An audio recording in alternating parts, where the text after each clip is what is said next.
कम मात्रा में कौन कौन से खनिज हमारे शरीर में पाए जाते हैं?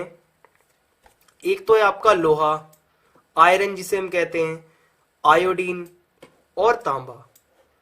अब कम मात्रा में पाए जाते हैं ये खनिज, ठीक है। और लोहा हमें किस लिए चाहिए होता है? 75% जो आपका 75% हीमोग्लोबिन होता है उसमें लोहा होता है, आयरन होता है आपका। और आयोडीन जो होता है, आयोडीन की कमी से घेंगा रोग हो जाता है, ये भी एक खनिज है। अगर किसी व्यक्ति के अंदर आयोडीन की कमी हो जाती है तो उस व्यक्ति को घेंगा नाम का ये रोग, ये बीमारी हो सकती है। और तांबा भी एक खनिज होता है जो हमारे शरीर में कम मात्रा में पाया जाता है पर जरूरी होता है। तांबे की कमी से रोग प्रतिरोधक क्षमता तथा घाव भरने की क्षमता में कमी आ जाती है।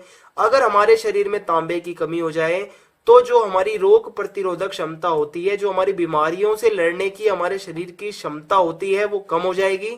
और अगर तांबे की कमी हो जाती है हमारे शरीर में और अगर हमें कोई घाव हो जाता है तो वो हमारा घाव कभी भी जल्दी से ठीक नहीं होगा। और अगर हमारे शरीर में तांबा होगा, अच्छी मात्रा में होगा, तो हमारा घाव जल्दी से भर जाएगा। अब बात की जाए विटामिन की, ये भी एक इम्पोर्टेंट आपका पोषक तत्व होता है जो कम मात्रा में पाया जाता है हमारे शरीर में लेकिन जरूरी होता है। तो विटामिन एक ऐसा पोषक तत्व है जो शरीर की वृद्धि तथा रोगों से बचने के लिए आवश्यक होता है। विटामिन हमें क्यों जरूरी होता है? शरीर की वृद्धि के लिए और बीमारियों से बचाने के लिए विटामिन बहुत ज्यादा जरूरी होता है। विटामिन क्या होता है, कितने प्रकार का होता है? 2 प्रकार का आपका विटामिन होता है। एक तो विटामिन होता है जो वसा में घुलनशील होता है, ठीक है, जो फैट के साथ घुल जाता है। और एक आपका विटामिन होता है जो जल के साथ घुल जाता है, पानी में घुल जाता है, ठीक है। अब जो वसा में घुलनशील होते हैं, जो फैट के साथ घुलनशील होते हैं, वो कौन कौन से होते हैं? Vitamin A, vitamin D, vitamin E और विटामिन के। ये ऐसे विटामिन होते हैं जो आपके वसा के साथ घुल जाते हैं। और जल में कौन से घुलते हैं? विटामिन बी और विटामिन सी। तो विटामिन ए से क्या होता है? हमारी आंखें स्वस्थ रहती हैं। विटामिन डी से क्या होता है? दांतों और हड्डियों का निर्माण करता है ये हमारे, और शरीर की वृद्धि करता है। और विटामिन जो है हमें ये कहां से मिलता है? दूध से, मछली से, मक्खन से, ठीक है। तो यहां से हमें विटामिन डी हमारा मिलता है। और ये जो जल में घुलनशील है विटामिन बी और विटामिन सी, इसमें जो विटामिन B1 होता है, इसकी कमी से क्या होता है? कब्ज हो सकती है, चक्कर आ सकते हैं, बेरी बेरी नाम का एक रोग होता है, बेरी बेरी नाम की बीमारी होती है, वो हो सकता है। और विटामिन B2 जो आपका होता है, ये आंख, नाक, मुंह, होंठ, जीभ, इनको स्वस्थ रखता है। और जो विटामिन सी है यह सफेद दानेदार रूप में होता है और भोजन पकाने के समय ये सबसे जल्दी व्यर्थ होता है। मतलब जो आपका विटामिन सी होता है ये कैसा होता है? दानेदार होता है, ठीक। और भोजन पकाने के समय जो है ये विटामिन सबसे ज्यादा जो है मतलब व्यर्थ हो जाता है। सबसे ज्यादा जो मतलब वेस्ट जाता है वो यही वाला आपका होता है। और विटामिन सी के क्या कार्य होते हैं? शरीर का विकास करना, शरीर की वृद्धि करना, दांतों को स्वस्थ रखना, और जो हमारी रक्त वाहिकाएं होती हैं, जो आपकी रक्त वाहिनियां होती हैं, उनको स्वस्थ रखना। तो इसलिए विटामिन सी आपके शरीर के लिए जरूरी होता है। अब अगर बात की जाए आहार के गैर पोषक घटक, अभी तो मैंने आपको पहले बताए थे पोषक तत्व जो सबसे ज्यादा जरूरी होते हैं और जो कम मात्रा में पाए जाते हैं, वृहत और सूक्ष्म। अब बात की जाए यहाँ पर आहार के गैर पोषक घटक कौन कौन से हैं, तो आइए देखते हैं। आहार के ऐसे घटक जो कैलोरी उपलब्ध नहीं कराते गैर पोषक घटक कहलाते हैं। कैलोरी क्या होती है? कैलोरी मतलब एनर्जी। जो भी मतलब ऐसे आहार के, खाने की ऐसी जो पदार्थ होते हैं, खाने के ऐसे पदार्थ होते हैं जिनसे हमें एनर्जी नहीं मिलती, वो कहलाते हैं आपके आहार के गैर पोषक घटक। जिसमें सबसे पहले आता है फाइबर या फोक, ठीक है। तो ये क्या होता है? फोक भोजन का वह भाग होता है जो मनुष्य की आंतों द्वारा पचाया नहीं जा सकता। और ये फोक और फाइबर, ये जो आपका फोक है ये कहां से मिलता है? गेहूं, जौ, मछली, ठीक है। और ये क्या होता है? ऐसा भाग होता है जो हमारी आंतों द्वारा पचाया नहीं जा सकता। मतलब इससे अगर पचाया नहीं जा सकता तो हमें कोई ताकत नहीं मिलेगी, कोई एनर्जी भी नहीं मिलेगी। और उसके बाद आता है आपका जल।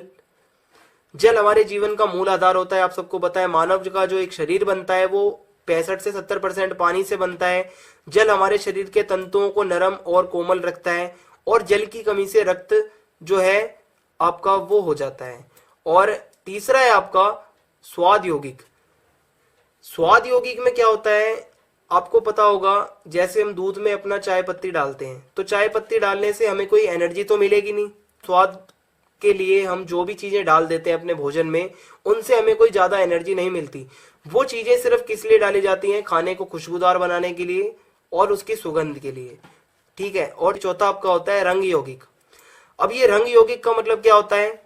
हर प्राकृतिक खाने की चीज, चाहे वो फल हो या सब्जियां, सभी का अपना अपना रंग होता है और इनको बाजार में अच्छे रेट पर बेचने के लिए इन पर केमिकल कलर चढ़ा दिया जाता है। तो जो खाने की चीजों पर केमिकल कलर जो आपका चढ़ा दिया जाता है, वो कलर भी क्या होता है? गैर पोषक तत्व होते हैं। उस कलर से हमें कोई भी प्रकार की एनर्जी नहीं मिलती। अब बात की जाए भाई अल्प आहार। अल्प आहार क्या होता है? डाइटिंग। कि अल्प आहार का अर्थ होता है बहुत कम मात्रा में खाना लेना या खाना खाना। जब व्यक्ति पतले होने की इच्छा में हद से ज्यादा खाना खाना कम कर देता है और बिल्कुल खाना छोड़ देता है लगभग, तो उससे क्या होता है? इससे बहुत सारे उसे नुकसान हो सकते हैं। जैसे अपर्याप्त पोषण, उसके शरीर का पोषण रुक जाता है, जो उसके शरीर का पोषण हो रहा होता है वो रुक जाता है। और क्या होता है? खून की कमी हो जाती है उसके शरीर में अगर वो खाना छोड़ दे एकदम से। और नेत्रों से जुड़े इसको रोग हो सकते हैं, आंखों की बीमारी हो सकती है, कोई भी आंखों से जुड़े रोग हो सकते हैं, कैल्शियम की कमी हो सकती है। और नेक्स्ट टॉपिक है अब आपका प्रतियोगिता से पूर्व आहार। मतलब कोई भी अगर कंपटीशन, कोई भी ऐसी खेल प्रतियोगिता चालू होने वाली है तो उससे पहले खिलाड़ी को क्या खाना चाहिए, उसके आहार में क्या शामिल करना चाहिए। कोई भी अगर आपका मैच शुरू होने वाला है तो उससे पहले मांसाहारी नहीं खाना चाहिए। और क्या खाना चाहिए? कार्बोहाइड्रेट लेने चाहिए। कार्बोहाइड्रेट हमें कहां से मिलेंगे? केले से मिल सकते हैं, हमें आलू से मिल सकते हैं। और गैस वाला खाना नहीं खाना चाहिए, जैसे गोभी, ठीक है। और क्या होता है? मसालेदार नहीं खाना चाहिए हमें। और पर्याप्त मात्रा में पानी पीना चाहिए शरीर में। मतलब पानी अगर रहेगा तो एनर्जी हमें सही मिलती रहेगी पूरे मैच में। तो ये कुछ चीजें थी जो हमें मैच से पहले या प्रतियोगिता से पहले हमें लेनी चाहिए। और बात की जाए प्रतियोगिता के दौरान हमें क्या आहार लेना चाहिए? ग्लूकोज ले सकते हैं, रिकवरी ड्रिंक्स ले सकते हैं, जूस वगैरह ले सकते हैं, नींबू पानी, लेमन जूस और फ्रूट जूस कोई भी आप पी सकते हैं, केला खा सकते हैं मैच के बीच में। तो ये आपका हो गया प्रतियोगिता के दौरान आप क्या क्या खा सकते हैं या पी सकते हैं। अब आपका नेक्स्ट टॉपिक है खाद्य असहनशीलता। खाद्य असहनशीलता क्या होता है? कि जब हम खाने को सहन नहीं कर पाता हमारा शरीर, हम इतनी मात्रा में खा लेते हैं जब हमारा पाचन तंत्र भोजन को पचा नहीं पाता। अब जो खाद्य असहनशीलता जब हो जाती है तो इसके लक्षण क्या क्या होते हैं? एक तो भाई सिर दर्द होने लगता है, पेट में दर्द होने लगता है, दस्त या डायरिया जिसे हम कहते हैं ये हो सकता है, उल्टी हो सकती है, सीने में जलन हो सकती है, गैस हो सकती है पेट में अगर हम हद से ज्यादा खा लेते हैं। तो इसको क्या कहा जाता है? खाद्य असहनशीलता। अब आपका नेक्स्ट टॉपिक है खाद्य मिथक। भाई खाद्य मिथक का मतलब होता है खाने से जुड़ी गलत जानकारियां। और ऐसी जानकारियों के उदाहरण है खाते समय पानी ना पीना।